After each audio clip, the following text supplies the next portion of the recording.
everybody. This is John Blackstone joining you again for another episode. Today, I'm going to talk about something that might take some of you by surprise. I'm going to talk about the Gershwin Award that was just given to Elton John and Bernie Taupin. I just threw up my camera really quick to make this video while I'm feeling this, so forgive me. I just had to get this out. So this is kind of an impromptu thing. Enough foreplay. Let's get cracking. I'm sure that most of you know, if not all of you know, the story of Elton John and Bernie Taupin. They started writing songs together in 1967. Basically, Bernie writes the words and Elton writes the music. Bernie will hand Elton a stack of lyrics and Elton will go through them and he'll go, oh, this looks interesting. And he'll set it up on his piano and something will come out. These incredible, beautiful songs that they've been writing together for so long. Of course, my favorite period for Elton John is the 1970s. And I think that that's when Elton and Bernie did their greatest work. They have an incredible catalog of songs. Next to Paul McCartney, they probably have the greatest catalog of popular songs. And I have no doubt that their greatest songs will live on centuries from now. People will still be listening to Goodbye Yellow Brick Road, Someone Saved My Life Tonight, and Rocket Man, and Daniel, and Don't Let the Sun Go Down on Me, and all these incredible songs that they composed together. So it's time for them to be given the Gershwin Award, which has been given to many prestigious writers in the past. I have to assume that most of you have been seeing these videos pop up recently for the Joni Mitchell performance. Joni Mitchell is a former Gershwin Award winner. Elton and Joni are great friends, and Elton loves Joni Mitchell. He talks about her all the time. So this is a great honor to have Joni Mitchell come and perform. So I started seeing these videos pop up of her performance at the event. Joni Mitchell, I love Joni Mitchell. I'm a huge Joni Mitchell fan. I just absolutely adore her. It's clear she doesn't sing the way that she once did, but great artist. With great anticipation, I open up the video and push play, and this is what I get. You'll never know what love is like. You're too self-centered and you're too uptight. You're cold and distant and you don't care. I've seen the ugly side. You hide behind that mask you wear. And immediately I'm thinking, wait a second, what song is she singing? These aren't the words to that song. What is this? There's all these people raving about this incredible Joni Mitchell performance of this song. And I'm thinking, well, wait a second. This is supposed to be an event honoring Bernie Taupin, who already takes enough of a back seat to Elton's fame as it is. So you'd think, Joni being a fellow artist, that when she gets an opportunity to honor her friends by performing one of their songs, she's going to, do something that honors the song and honors the authors of the song. But no, she just changes the lyrics to fit her life. I just think it's awful. And my heart's not broken and my path is clear. And you were just a bumpy little detour, dear. I don't understand it. I just don't understand it. If anything, she should have sang the lyrics as they were written. And instead, it seems like it was just turned into something about her. I don't respect that. I don't think that's cool at all. And everyone's talking about how great it is. Like, really? I don't know. I'm asking you out there. Is there anyone out there that feels what I'm talking about? When you pulled up that video, did you go, wow, that's amazing? Or did you go, what is this crap? Sinbad O'Connor. Obviously, Elton and Bernie and the audience were just loving every minute of it. They know her as a friend, and as she's changing the words, obviously they understand more about what she's implying in her own version. But okay, whatever. Once more around, pal. It's all pops and buzzes from here. So I'm going to talk a little bit more about some of the other performances. The show opens up with Border Song by Annie Lennox. I've never really personally cared for her voice, but she's obviously a great singer, and I respect her as a singer. They do Border Song, and it's cool. It's all right. It's nothing real special.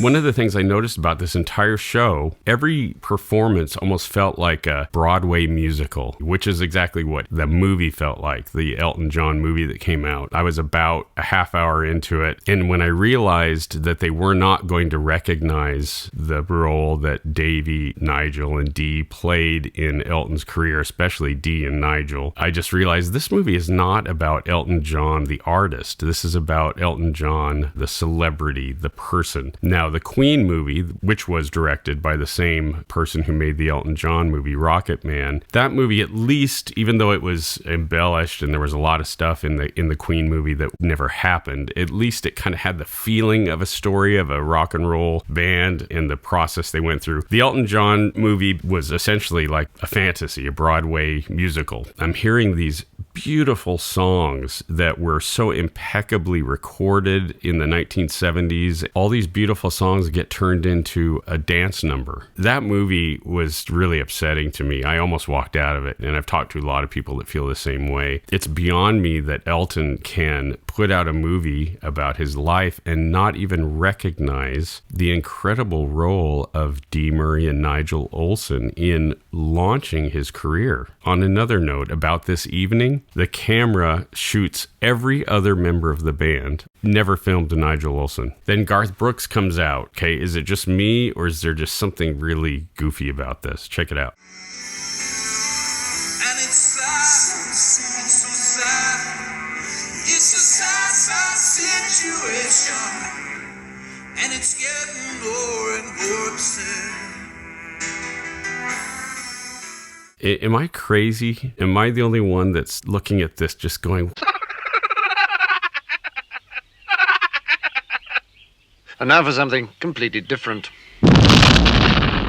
So next is Brandi Carlile. Good singer, good artist. I don't care for her stuff personally. I just don't dig it. Whatever, she's good. She's certainly better than most of the artists that are around today. And these are my Grammys. Now, one of your known skills is that you twerk and play the flute simultaneously. That cannot be easy. If you were not a singer, what would you be doing? Might be in advertising. Maybe like coming up with slogans and concepts is the same as hooks and songs. With slogans and concepts is the same as hooks and songs. So what exactly does a typical day at work in the studio look like for you? We began listening back to the iconic music we created. I heard them who they sent for.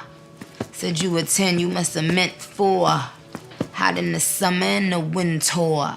Now, you've collaborated with so many artists in your career. I was wondering if you'd be willing to describe a few in just one word. Elton John. Glasses. How do I address you? You could call me Love. And you've referred to yourself differently over the years, so I gotta ask you, why so many name changes? It depends on my mood, my vibe. Love, how do you describe yourself? I'm vivacious, eccentric, and I'm a Scorpio. What's one misconception about you? There are no misconceptions about me. There are no misconceptions about me. That boy ain't right. And now back to your regularly scheduled program. That performance was pretty cool, and I felt like that was the one moment when there was some energy there. There was some vibe there. But then again, all these artists were so self-aware. Maestro, if you please. Yeah! Out! We gonna cut! I'm in control, my worries are few. Cause I got love like I never knew. I got a new attitude, baby. And now back to your regularly scheduled program. It was almost like they were up there and they had to impress Elton with their performance as opposed to just singing these songs. You know, when you watch a lot of great artists, there's sort of a naturalness to the way they perform. Elton has this. Elton is a very natural performer. Billy Joel, Paul McCartney, guys like Keith Richards, just there's no sense of pretension to what they do. Everything about these performances felt pretentious to me. Am I right, Stephen Eady? Yes, you are, Frank. Absolutely, Frank. You bet I am. So then Madman Across the Water is followed by... You couldn't get more over the top than this performance. Elton John presents Jacob Lusk. We are gathered here tonight in the good old church of Elton John and Bertie Taupin. The spotlight's hitting something that's been known to change the weather.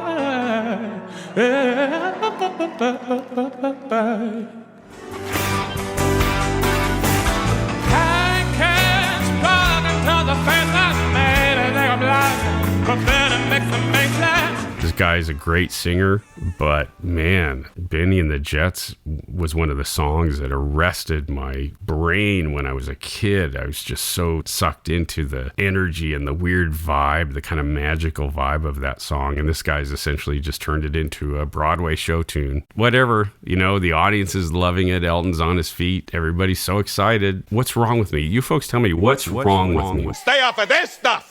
Taking this important music and making it feel like a novelty. It doesn't have the weight and gravity that it should. It just feels like almost silly or something. Then we have this female artist who comes out and sings. I guess that's why they call it the blues. I never felt like she was wrapping her mind around what a brilliant lyric this is and the sentiment of this song. I never felt any of that.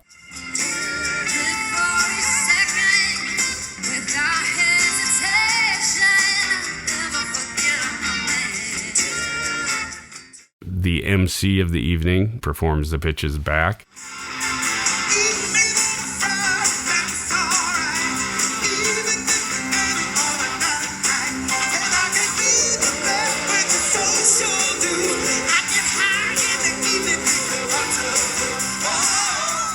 This is an event to honor Elton and Bernie Taupin. Well, gee, Bernie wrote some words for this song. You'd think that at the very least, the performer might want to get the words right, you know, memorize them or something. And as I'm watching it, I'm realizing that's not what his mindset is. This performer, his mindset is all about being fabulous in this performance. It's not really about honoring a poet or a songwriter. It's just really all about him. That's how I took it. Bernie loves it. Elton loves it. Great. They're happy. They probably couldn't feel more honored. To me, this is just me. I was just like, okay, whatever. As long as you looked fabulous. I assume all of these artists were chosen by Elton. I don't know that for sure, but I'm assuming that they were probably chosen by Elton. I was reading an interview with him, and he was talking about the British boy band Blue. And I remember him talking about how brilliant they were. I remember that word, brilliant. And I thought, really? Brilliant? I just don't get it. Then we have a singer named Charlie Puth.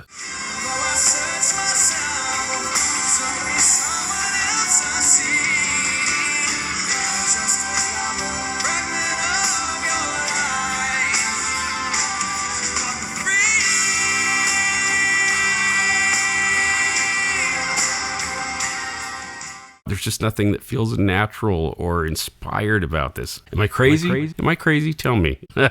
I'm sure I don't have to ask you to. You probably will anyway. So, and then we get Metallica performing Funeral for a Friend, Love Lies Bleeding. I have nothing against Metallica, but you could not have presented such an epic, incredible song in a more lackluster way.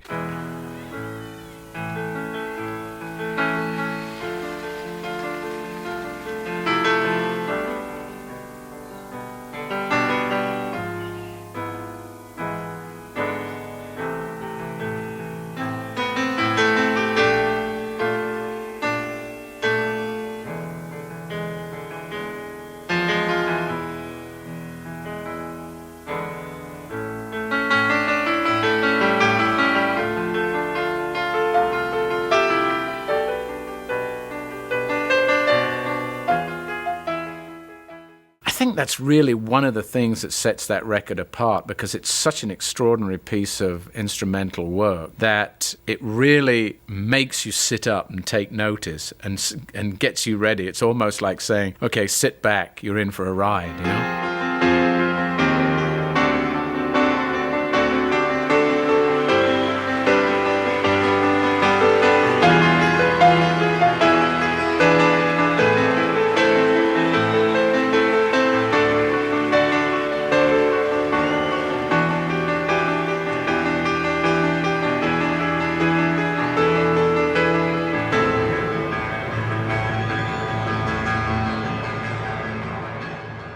Kind of a cool little riff. Held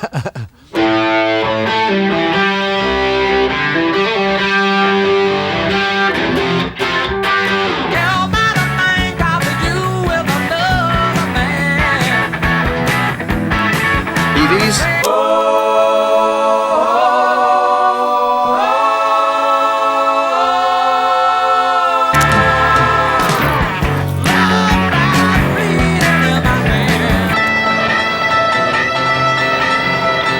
going for it.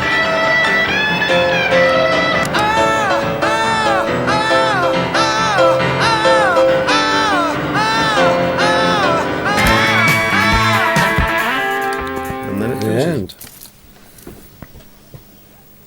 And now for something completely different.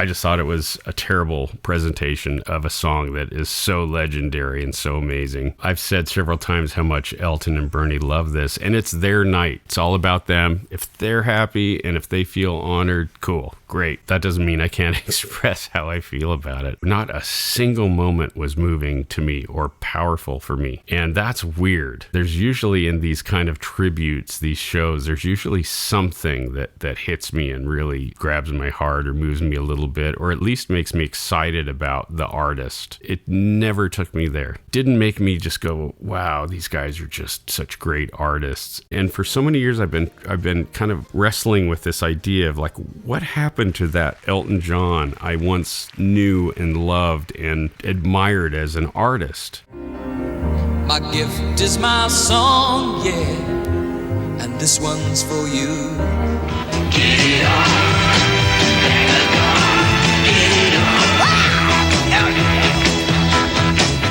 I can see the red tail lights heading for Spain. Oh, and you can't like me in your penthouse. I'm going back to my cloud. Give me a piece of my daddy never had. And I realized that that's not really where his heart is anymore. In fact, there's a very famous interview with Elton John in 1973 in a documentary that his friend Brian Forbes made where he says, how would you like to be remembered? I love legends, Groucho Marx, Noel Coward, Laurel and Hardy's, people like that. I'm just infatuated by them. I think they're amazing. Mae West, I met Mae West, and she's fantastic. I went to see Marlene Dietrich, for example, in London, and she left me so spellbound, not because she sang great, but she was just there, and she gave off a great presence from the stage. I think that's really where Elton's heart is. He wants to be remembered as a celebrity icon. That's more important to him. The way these songs were presented in this show captured none of the vibe and the magic and the unique quality of his early music. I don't think he actually understands how great he once was. I don't think he understands what actually made his music great. I thought this night would be more special. I thought that it would be more about artists and artistry, but it wasn't. It just felt like a gaudy, flamboyant Broadway stage show or something. Now, another thing I have to recognize is that a lot of people discovered Elton John later in his career. Like for some people, The Lion King was their introduction to Elton John. So they don't have the same attachment as I do to that incredible body of work between 1970 and 1976. A lot of people aren't bothered by the change in his voice. I was offered free tickets to see his farewell tour, and I didn't want to go, mainly just because of what I've been saying. He's just not the same artist. Go hard, done by you. Some things are better, baby, to pass down through. Come on, everybody. Come on, sing it with us. Sing it.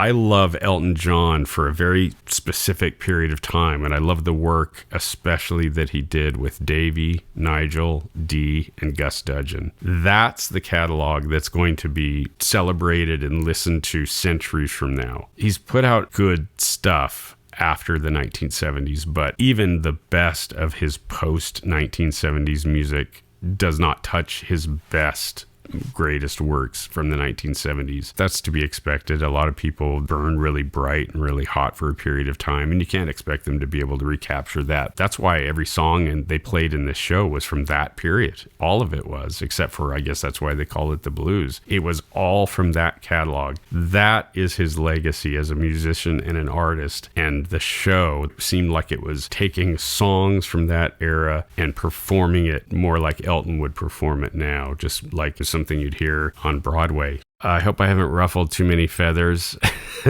You know, music is so important to me. With the way that music is now, popular music, it's gotten to the point where it's so awful and it's been so dehumanized by technology, and essentially it's just fodder for this time. It's almost like it's made to be disposable. As a musician and a songwriter and an artist myself, it's heartbreaking for me to see what has happened to popular music. There have been times in the past when popular music did have fluff and cheesy stuff, but mixed into it, it had this incredible art by these amazing artists, legendary records that will be listened to centuries from now. So it's hard for me to see what's happened to popular music. There are great artists out there, but the music industry is not interested in art anymore. What they put out and what they put their money behind is literally like cotton candy. And that's the kind of substance it has. It's really important to me that we preserve and recognize great art. And I didn't think that the Gershwin Award recognized great art.